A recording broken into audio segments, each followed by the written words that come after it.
Hey everybody, welcome to Half-Beard's Hut's Heads Up. As you just saw, we are checking out Euclidean today. I've played a little bit of this. It came out on Steam a couple weeks back. And it is a first-person faller, I guess, endless faller, based upon a Lovecraftian, kind of Cthulhuistic sort of bent. It's interesting. It's not had the best reception, and there's definitely some reasons why. But it is a curious game, somewhat interesting, and well, we're going to take a look at it here today. So, yeah, here we are, top of a mountaintop. No snow. Things seem odd. The moon is very full. Let's look at the moon. And that's when we find out the moon is actually some sort of Cthulhu hellbeast bent upon taking us in and driving us mad in the netherworld. Here we are. There goes all our stuff. And the whole point of this game, as I said, first-person faller, endless faller. We need to kind of angle our fall so we avoid all the monsters and stuff, as well as, you know, like the environmental objects.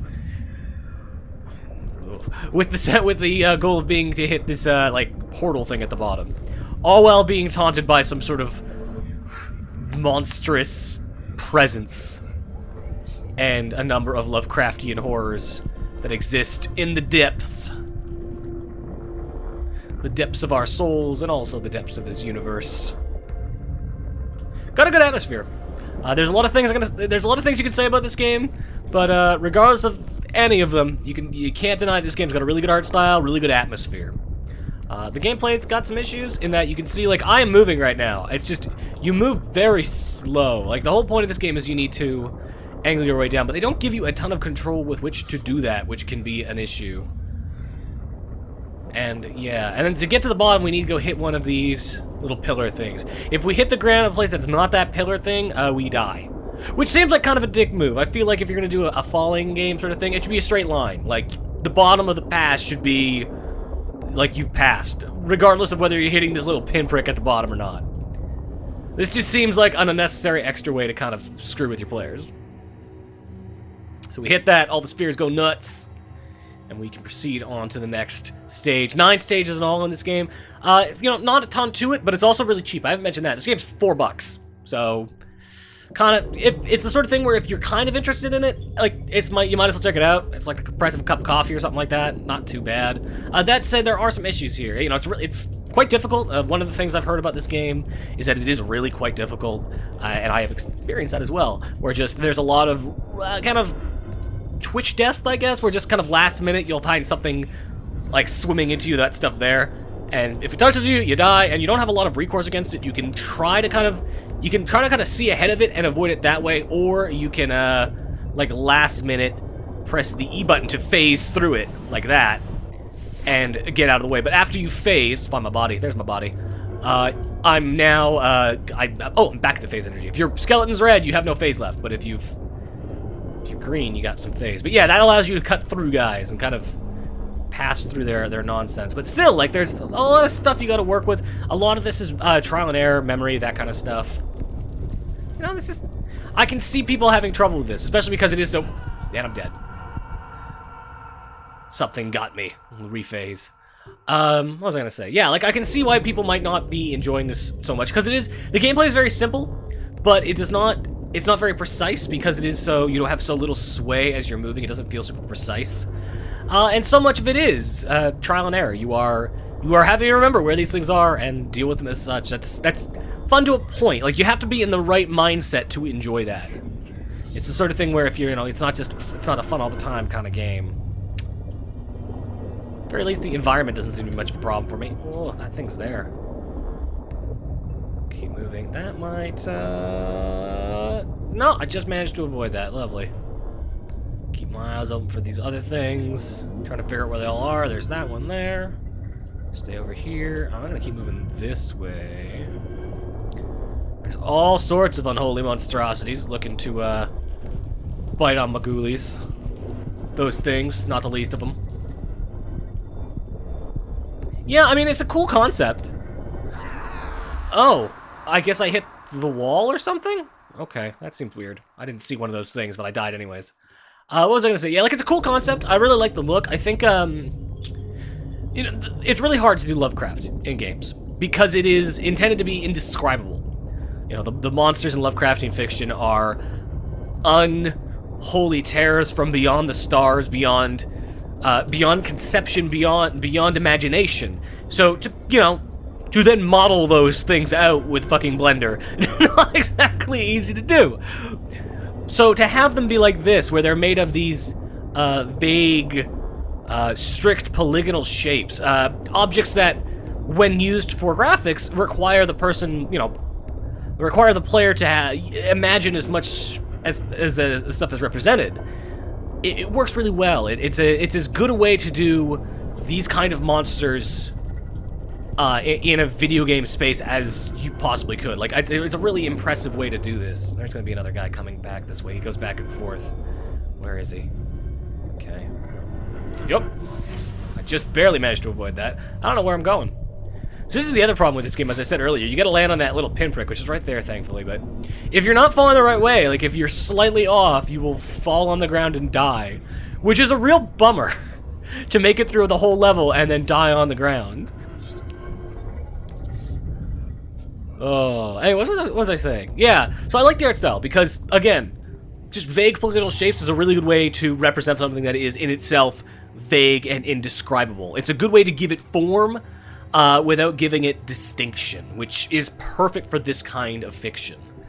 Similarly, the atmosphere, the very dark, malign, spooky atmosphere with this voice constantly talking to us in the background, and basically telling us that everything we've ever known is a lie and we're just worthless, feculent dust on the wind. It fits. It feels real good. Feels real good for making me feel real bad. So that's really neat. But yeah, the gameplay's just, it's unrefined is the term I would use for the gameplay. It doesn't feel as smooth and enjoyable as it could / should. And I feel like there are better ways I could telegraph stuff. Maybe I would like it if I had a bit more control over what I was doing.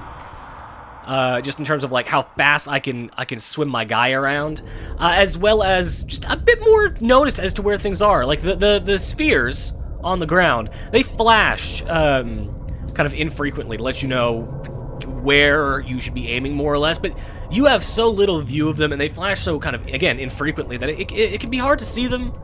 Like there's a lot of stuff I would like to have known better kind of in each level. Let's say, again, it's for $4. You really can't complain that much. That's kind of the overarching thing, though, is like, with how cheap this game is, I really don't mind that it is a little vague, that it doesn't feel necessarily super great. It's, $4 for a bit of fun atmosphere, some cool graphics. That kind of seems appropriate. If this was $10, this would not be. I would not be even slightly recommending this. But at $4, it's definitely a tentative recommendation. I think if you're into Lovecraftian stuff, you're into this whole kind of vibe, it's definitely worth checking out. And I think if you just feel like you're in the mood for something that is going to be very trial and error, very kind of complex and a little difficult, this is a good candidate for that. It's just, you gotta be in that mood, especially, for $4. It's not that much, but it's just enough that you might be a tad tentative. Again, I both kind of recommend this game and I don't. I'm very much on the fence with it. It's interesting, though. At the very least, it's interesting. It's a good take on Lovecraft. The gameplay, while not 100% unique, I mean, there's the Escape for Gravity games, or whatever they're called, that kind of stuff. Those are definitely this similar type of this gameplay, but much faster. But it's fairly unique, so, it's interesting. Again, that's the best way to describe it. It's interesting. And I really do like the design. Like, even just the shapes aside, like the models, the designs they've given to their horrors, their Lovecraftian horrors, are quite interesting. They're very large and unknowable feeling. Like they do a good job at hitting the right notes, as it were. I just don't necessarily enjoy playing this as much as I wished I did. And I feel like there are little things they could have done a lot better. Again, a big thing for me is that I feel like getting to the bottom of this should be enough. dying because you hit the wrong spot last minute sucks. Especially because it means throughout these levels, you're looking for that flash so you know where to aim, but you're not looking around and enjoying all the cool stuff around you as a result. Just making it so get to the bottom was the only goal. Then you would have more kind of free moments to look around and say, holy shit, look how cool this design is. Look how cool that freaky thing is. Look at that big crazy squid thing that just passed by it. Instead, you're constantly looking down like, alright, where's that fucking flash? Which is not what I want to spend this game doing.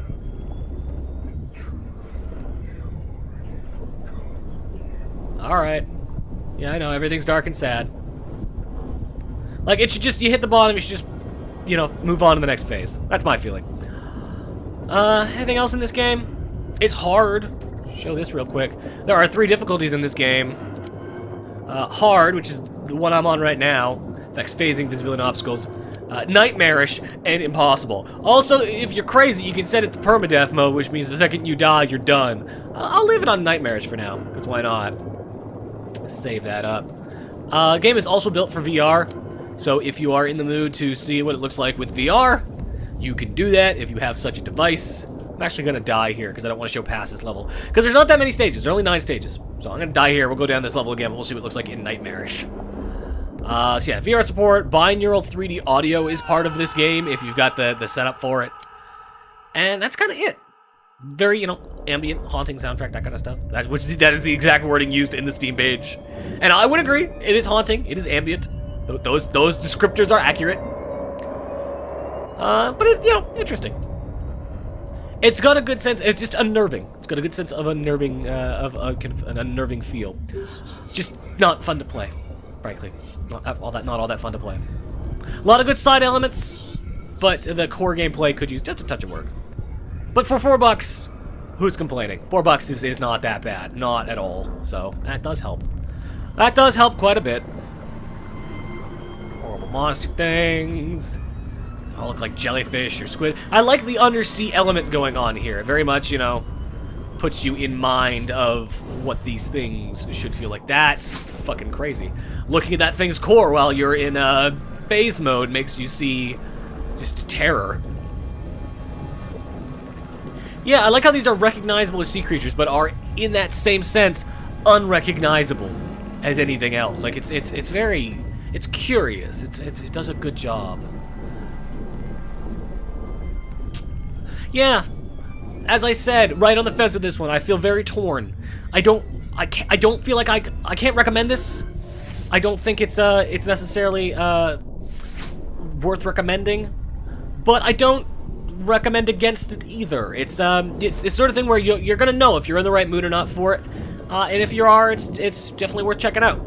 If you're in that right mind space, it's worth checking out. But otherwise, you know, save the $4. Maybe come back to this when it's on sale. You know, Steam always holds a Halloween sale in October. You'll probably be able to get this for $2 at that point. At $2, you know, go for it. Why not? For $2, who cares? So, yeah. And we're gonna leave it there. That's Euclidean. It's on Steam now. As I said, $4, not a big deal. Go check it out if you are so inclined, and if not, you know, wait on it. Later, guys.